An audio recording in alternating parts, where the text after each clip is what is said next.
इस विश्वास के साथ ही मैं इस जगह आया हूं जिस जगह लाल बहादुर शास्त्री का नाम इस एरिया को रखा है। वहां के लोग प्रामाणिक, अच्छे और देश को बनाने वाले देशभक्त लोग यहाँ पर रहते हैं, इसलिए मैं सभी को नमस्कार करता हूं।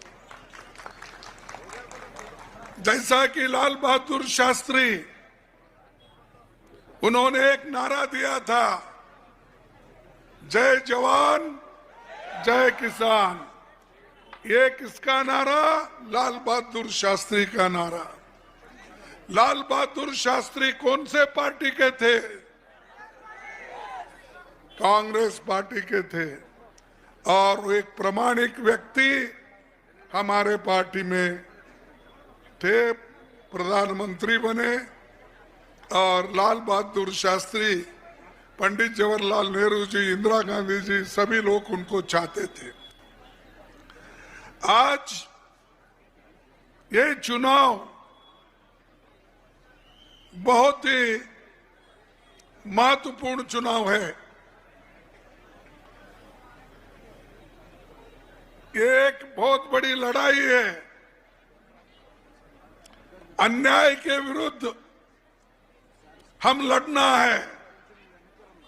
जो लोग लैंड माफिया है, सैंड माफिया है, वाइन माफिया है, सब माफिया के लोगों के हाथ में आज हैदराबाद उनके हाथ में है, पूरे तेलंगाना उनके हाथ में है।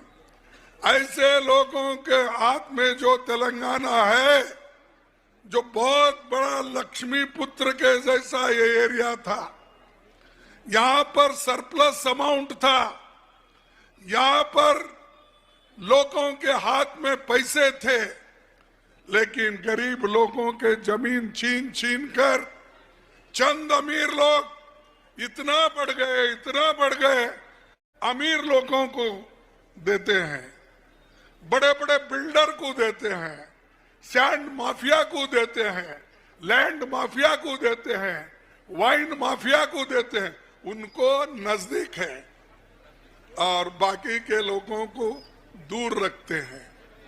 और ये कहते हैं कि मैंने तेलंगाना के लिए ये किया, वो किया। क्या किए भाई? तेलंगाना को तो लूट लिए तुम, और लूट कर इतने बड़े हो गए हो। जो सोनिया गांधी जी, इंदिरा गांधी जी इस तेलंगाना के लिए लड़े, अब वो इंदिरा गांधी को भी गालियां दे रहा है। अरे इंदिरा गांधी तो वो है, एक शेर के जैसा थी, और उसको तुम गालियां देते हो। इंदिरम्मा राज मीन्स गरीबी। इंदिरम्मा राज बोले तो गरीबी, इंदिरम्मा राज बोले तो गरीबों के लिए मकान नहीं, कुछ नहीं, ऐसा वो लोग प्रचार कर रहे हैं। इंदिरम्मा राज में तो यहाँ पर लैंड रिफॉर्म्स आया, इंदिरम्मा राज में ही बैंक का नेशनलाइज हुआ, इंदिरम्मा राज में LIC का ये नेशनलाइज हुआ। बड़े बड़े राजा महाराजाओं को उनको निकाल कर, उनको जो हर साल कुछ मानधन देते थे, वो भी इंदिरा गांधी ने निकाली। क्यों निकाली? वो गरीबों के लिए निकाली। निकाल कर आज गरीब बैंक में जाता है, लोन ले सकता है। क्या आप समझते 50 साल पहले कोई गरीब आदमी बैंक में पैर रख सकता? उसको गालियां देते तुम, इंदिरम्मा को गालियां देते। अरे तुम तो मकान बनाता हो, मैं इतने मकान बनाता हूं। कितने बोले? कितने मकान बना तू? बोले केसीआर 5 लाख। कितने बोले? हैदराबाद के लिए, कल शहर के लिए 1 लाख मकान। देखो यहाँ पर 1 लाख मकान, सब बाहर के लिए 5 लाख बोले, 10 लाख बोले, तो 1 लाख मकान, कितने मकान यहाँ पर बने? लाल बहादुर 1200 यहाँ पर 1200 दिए, 1200 दिए, यहाँ पर एक 1,40,000 यहाँ पर ये एप्लीकेशन आया। देखो, मैं इसलिए बोल रहा हूं कि जो चीज इंदिरा गांधी ने गरीबों के लिए दिया उसको आप गालियां देते हो, तो मैं ये बोल रहा हूं कि जो इंदिरा गांधी की है तुम तो कुछ नहीं किए। सबको बोले कि ये आईने में ये दिखाए, उसको क्या बोलते हैं, कटड़ी। देखो ले भाई, 5 लाख ये आईने में है, 10 लाख इसमें है, घर इसमें है, ये सब बोलने वाले कौन? केसीआर। तो भाइयों, ऐसे लोगों से होशियार रहना चाहिए। क्या इन्होंने देश के लिए कोई कुर्बानी दी है? इंदिरा गांधी अपनी जान दी देश में एकता रहना हो, राजीव गांधी अपना जान दिए देश एक रहना। अरे तुम लोगों ने क्या किया? क्या तुम कभी जेल गए देश की आजादी के लिए? क्या बीजेपी वाले गए? सिर्फ देश को आजादी दिलाने वाले लोग कांग्रेस के हैं, गांधी जी है, नेहरू जी है, वल्लभ भाई पटेल है और हमारे अब्दुल कलाम आजाद है। ऐसे लोग यहाँ पर कोशिश करके देश को आजादी दिलाए। और उसी तरह, बात मत करो भाई, इसी तरह बाबा साहब अम्बेडकर ने इस देश को संविधान लिखकर गरीबों के हित के लिए उनको जो बुनियादी हक है वो हक दिलाने वाला पंडित जवाहरलाल नेहरू और डॉक्टर बाबा साहब अम्बेडकर। और ऐसे पार्टी को पूछते हो तुमने क्या किया? ये सब लूट लिए। अरे जितने भी आज कांग्रेस में पहले थे वो तुम्हारे पास आए भाई, फिर लुटेरों को तुम क्यों लिया भाई पार्टी में? वो खराब थे ना, फिर खराब लोगों को क्यों दिए? सब ऐसा ही। और वो शाह भी ऐसा ही बोलते रहता है, ये कलंकित है, ये कांग्रेस के लोग वैसे हैं, दूसरे पार्टी के लोग वैसे हैं, ये बोलते ही रहते हैं। लेकिन उन पे, उनके पार्टी में अगर गए वो क्लीन हो जाते हैं। जैसा बड़ा एक हमारे शाह के पास बड़ा वॉशिंग मशीन है, बड़ा, घर में भी उतना घुसता नहीं, भारी रखना पड़ता। ऐसे वॉशिंग मशीन में ये लोगों को डाल देता जो हमारे पास से जाते हैं, दूसरे पार्टी से आते हैं, डरा डरा के उनको लेके जाता है। और कलंकित लोग जिसको उन्होंने कहा उनको सब वो बड़े वॉशिंग मशीन में डालता, आधे घंटे में वो क्लीन होके बाहर आते। ऐसे लोगों को क्या हम उनके ऊपर विश्वास रख सकते हैं?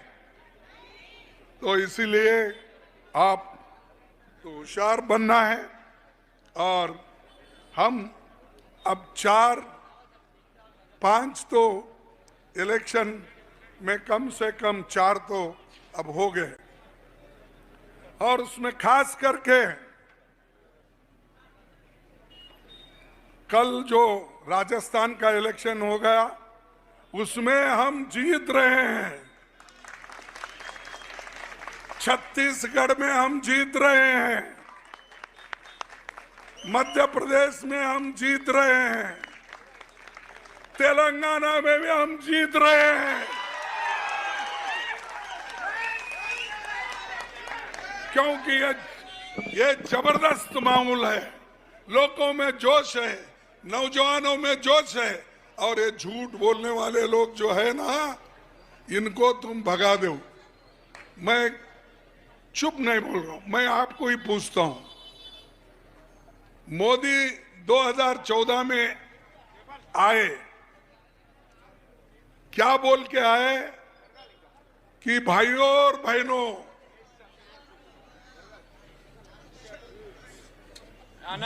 भाइयों और बहनों, मैं प्रधानमंत्री बनूंगा तो काला धन बाहर से लाकर एक एक के जेब में 15 लाख डालूंगा। 15 लाख मिले आपको? अरे कैसा नहीं बोलते? प्रधानमंत्री झूठ बोलता है? मेरे को समझ में, वो झूठ बोल रहे हैं कि आप 15 लाख लेके आप झूठ बोल रहे हैं? वो बोल रहा है तो वो झूठा है ना, छोड़ दो। दूसरी चीज उन्होंने बोला कि युवक है, नौजवान लोग हैं, इन नौजवान लोगों को मैं बेकार बैठने नहीं देता, अनएम्प्लॉयमेंट रहने नहीं देता, हर साल 2-2 करोड़ नौकरियां दूंगा। बोले नहीं बोले? बोले ना? फिर मिला नहीं मिला? क्यों भाई? तो वो एक प्रधानमंत्री तो ऐसा बोलता कि देश में वही चलाता, देश में वही बहुत ऑनेस्ट है, बहुत हरिश्चंद्र का ये हरिश्चंद्र का खानदान वाला है, ये बोलता। लेकिन इतना झूठ कैसा बोलता? झूठ बोला या नहीं बोला तुम बोलिए? ये होगा 2 करोड़ नौकरी भी झूठ। फिर देहात वालों को उन्होंने कहा, अरे भाई किसान भाई, आप लोगों को मैं तुम्हारा आमदनी डबल करके दूंगा। बोला हो गया डबल। तो ये देहात के लोगों को, किसानों को भी बेवकूफ बनाया, नौजवानों को बेवकूफ बनाया, सब लोगों को भी बेवकूफ बनाया। बना के आज सबके पास आता, मैं कभी झूठ नहीं बोलता, कांग्रेस वाले झूठ बोलते हैं। अरे कांग्रेस ने कभी झूठ बोला ही नहीं। इस देश के लिए जो कुछ उन्होंने कहा हमने करा। मनरेगा जैसा स्कीम हमने लाया, गरीबों का पेट भरने के लिए लाया, मजदूरी के लिए। फूड सिक्योरिटी एक्ट, जो खाना पेट पर गरीबों को मिले, तो उनको उन्होंने, सोनिया गांधी जी ने एक फूड सिक्योरिटी कानून लाकर गरीबों को जो आज राइस मिल रहा है, ये किसकी देन है? सोनिया गांधी की देन है, इनका नहीं है। इन्हों जोड़ते हैं। मैं 10 रुपए बोले तो उन्होंने 11 बोल देते हैं। मेरा 10, उसका 11।